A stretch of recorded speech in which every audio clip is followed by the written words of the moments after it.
all I have for last month's report.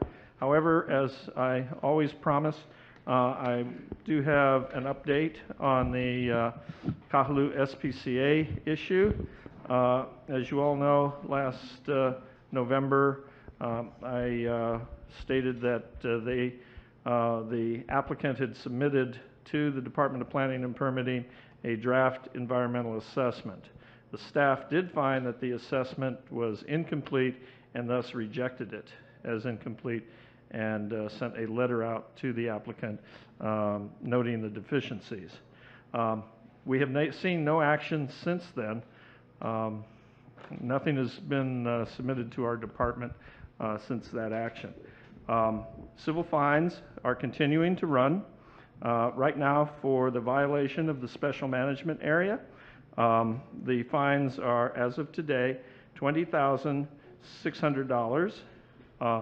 In addition, the grading fine, which has not been paid, is $5,500 for a total of $26,100 as of tonight.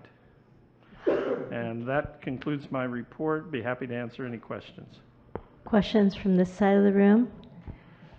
Lee Gomes has a question for you. I'm curious, these fines keep adding up and adding up. At what given point does the city take steps to recover? There is nothing in ordinance that specifies a time frame. The fines will continue as long as there is non-correction. If at any point the department feels that the applicant and the property owner are not making a good faith effort to correct the problem, and we haven't reached that point yet because they are working on that environmental assessment for a special management area permit. At that point where it looks like the owner is not going to continue to try and correct the problem, then the next step is to place a lien on the property. We can attach those fines to the owner's property or to the driver's license and vehicle registration. So those are the next steps. But we haven't reached that point yet. Okay. Can I ask a follow-up question on that, please? Oh, all right. I was just wondering that if they do comply and if the city does finally accept their SMA, is there a contingency that these fines be paid prior to issuing any kind of permits? No, they're separate issues under law. But essentially, we will require payment of the civil fines. The director does have the ability to lower the fines if the applicant shows good faith. In this particular instance, since performing an environmental assessment and special management area generally takes a long time, we take that into consideration that it does physically take under statute a goodly amount of time to obtain the permits, to do the environmental assessment, to do the necessary studies. And in this case with the Kahaluu SPCA, because they are working in a wetland area, the work is complicated. Okay. Ken Levasseur asked to, and then I'll come back to you. Okay. Okay, Mike. Microphone.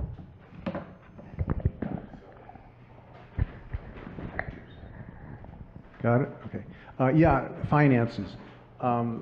We're curious, the community is curious that there are financial limitations on whether it's a major or minor SMA, and we're looking at the amounts of money and the attitude of the applicant in terms of amounts of money, because you end up with projects that have gone into process, people have done stuff, and then they quit in the middle of it.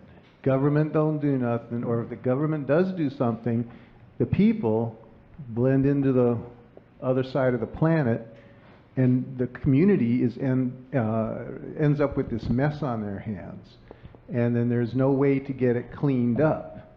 Is there a way, or is it part of any sort of a process in which they are required to put money into a bond of some sort that will clean up the mess that they have created under an SMA type of situation where we have seen the road change? It altered the stream. The wetland is altered as a result.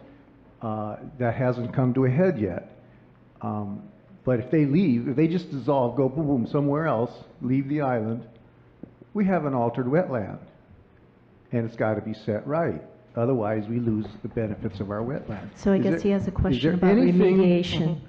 Yeah, is there any form that the government has to handle that during a process like this? In essence, a bond that you have to put out a bond because so much has been done that we are not even going to consider it further unless money is covered to remediate the issue. That can be created as a condition of a approval of an SMA permit, or if the owner just leaves and does nothing, the department can then work with our corporation counsel, and we can essentially foreclose on the fines. We can go to court and basically foreclose on the fines and acquire the property. That's the nuclear option that we have, whether it's this owner or any other owner that may need to do remediation.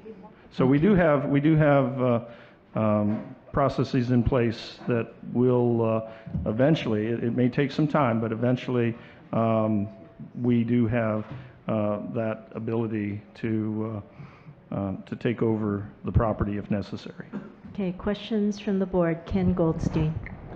Art, I just want to make sure I understood. You said this is a full environmental assessment, not an EIA anymore. It's not an EIS at this point, it's an environmental assessment. Thank you. Yes, sir. Okay, any other questions from the board? Okay, Art Machado. I need you to check on this. Back on the 26th of November, I got a major accident. Somebody ran into me, totaled my car. Guy didn't have no insurance, no driver's license. And I filed, well, there was a officer's report. Well, since then, I'm still waiting for an officer's report. So I ended up last week, this Monday, after calling just about every day to find out if I can get a copy of that report, because the insurance company takes forever too, and they're waiting for the report. So what I did, I went down to the Connery Police Station and talked to Major Gomes, and his answer was there was some questions and some doubts, and that's why the report wasn't made. Well, I needed a car, so I went to Enterprise. I've been renting a car since the 26th. Some of the sergeants mentioned why we have to get it directly from the main station, and to me, it's a pain. If the accident is done in your area and you have substation, nowadays with computers and everything, all they gotta do is get into the computers and do an email, and the officer and you can sign off. I really have a problem with this, because this is not the first time. About a year and a half ago, I brought this up. I got into an accident, and it seems that I'm not the only one. You know, I started talking to people, and everybody said, yeah, you know, get an accident in Whaihee, and I gotta go all the way to the police station in town. And if you go to the police station in town, hardly any parking for anybody. You know, and it happened to me. I couldn't find parking, so I went back to my office and made the call. And I think if we're talking about state, city, and those people are supposed to be helping, it's just the opposite. It just puts a lot of time on people. I know I'm going through frustration right now because I'm still waiting for it, my report. And, you know, I've been told, well, you know, the guy didn't have expired license, didn't have insurance. I don't care. I'm concerned of what I can do because it's costing me money to go out and rent a car and keep a car for 3 weeks now. And I think people should look into it, especially the council, and make some changes. Why it's so hard that it cannot be at Kahaluu substation or down in Kahaluu if it happened at Wamanalo, that area where they have to go strictly into town. Okay. I would like to get some answers on those. Thank you, Art. So you can pass that along Yes. to whoever Yes. is We'll- coming next We'll get, month. we'll get some answers for you. Okay, You all are- right, good. Okay, any other questions from the board? Now, questions from the community? Charlie and Mr. Wong. One small question, Art. Are you a veteran? Thank you very much for a job well done. Okay, Mr. Wong. Yeah, I heard you said something about the Ahilama Road and the bridge by Mapele, the first item. Yes, sir. Okay, I own property on the Makai side, and the Fields own property on the Mauka side.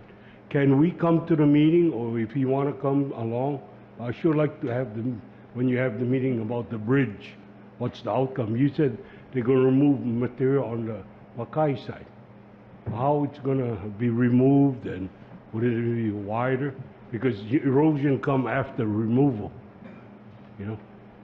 So I like to come to the meeting. I don't know about the Fields. They own the Mauka side. Thank you, Mr. Wong. I'm going to defer to Ken. Basically, I'm going to be a civilian like you, Mr. Wong. So Still can come to the meeting. So if Ken can work it out so that you and I can come to the meeting, be happy to. Okay. Only if Peter Fields comes too. Okay, you guys. Now, the quicker we get through this agenda, the quicker we get to partake in Yvonne and Lee Gomes' contributions to our party tonight. Okay. Oh, and Dan Bender brought some things too. Okay. Okay. Really quickly, thank you, and to City Council Chair Ernie Martin for restoring partly the bus number 55 to every 35 minutes. It's a big help, but it's not on weekends, and it's only sometimes during the day and sometimes during the evening. But a lot of people don't know. And before, when it was every half hour, a lot of our tourists also rode it from Waikiki and from the cruise ships. And we're told if we don't use it, we lose it. And we think this would be a great thing for tourists also to know about. And we get them off the road driving 25 miles an hour, and we get off the Japanese and Australian tourists who drive on the wrong side of the road. So is there any way you can help us publicize this?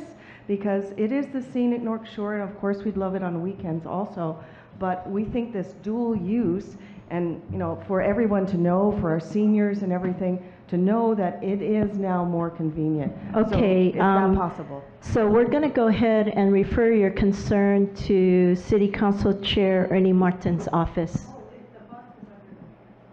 Oh, the bus is under the mayor. It is. Thank you, Cece. Yes, we should definitely take a look at that. The Bus 55 has been a staple in my community forever. So we definitely want to make sure that everyone knows about it. Okay. All right, Mr. Rapun. Very important question. Who will be replacing you? Okay. Right now, that has not been determined.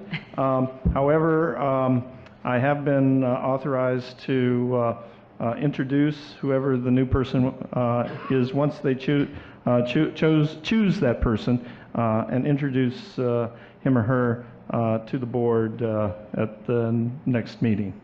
Thank you. Good. Okay, I see a hand. Oh, Garnett. You want to grab a mic here? Art, last month you talked about the NRCS Conservation Plan and the question over the soil conservation district approval or sign off on that. Did that get resolved? I don't believe it has. Rick, I asked my site development division to give Rick a call. I don't know if they've done that. They have considered the grading violation corrected because the Windward Soil Conservation District has received a plan, but I do not believe that the plan has been approved yet. So if we can get that for the record, I want to go back to my staff and say, look, it has not been corrected, reissue the violation.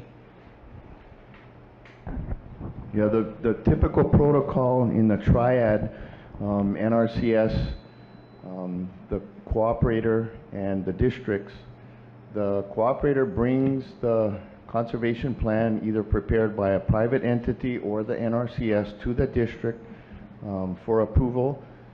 They sent a plan but never came in for approval, and we have never sort of talked about it at any of our meetings, so it's sort of null and void at this point.